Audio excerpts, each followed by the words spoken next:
Good morning. Nandito tayo ngayon sa may sitio Bagong Ilog at nakita nga natin na ang mga mangingisda rito ay nagsisiuwian na at may mga huli. Ang gamit nga pala nila ay panty. Boss, good morning. Ano ba ang ating huli ngayon? Ayun pala, samut-sari oh. Meron asuhos, tapos ano ba yun? Mga samut-sari isda. At may bango saka dito bitbit. Ito po ang trabaho ng ating mga kasamahan dito sa Sitio Bagong Ilog. Ayan, ito po ang Sitio Bagong Ilog, tong kahabaan na to. Tapos yung sa ibayo na yan ay Sitio Buga, Hagonoy. Ito naman po ay Paumbong.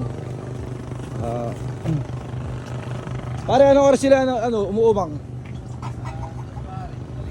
Madaling araw.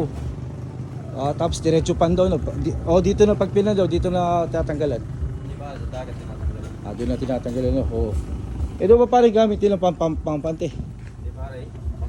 Pang ano ba tong inaano ba to? Pampangos pare. Ayun, pampangos. Sinahan daw ni paring Jason ang kanyang pampangos, papalitan ng lambat.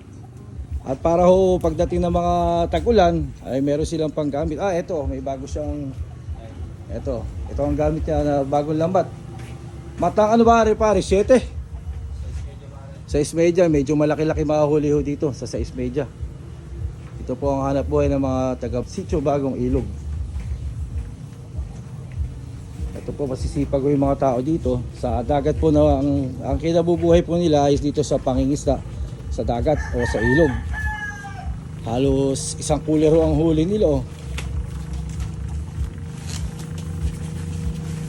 di pare magkakaroon na ba? Ala. Awal natin Woo! Ang ganda Buhay na buhay po lumas. Alupihan dagat Magalaw po. Lang kami naman. Yun. Dami.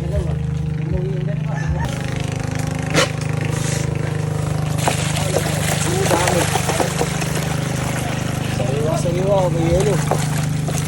Samut-saring isda. Biyaya ng dagat.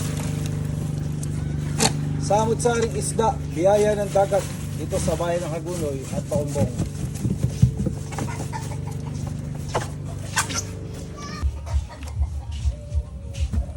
Pinipilian na nga po ang mga nahuli nilang isda para po magkaroon ng halaga. At iba-iba kasi ang presyo niyan So medyo malalaki, iba presyo. At yung maganda, syempre, mas maganda presyo.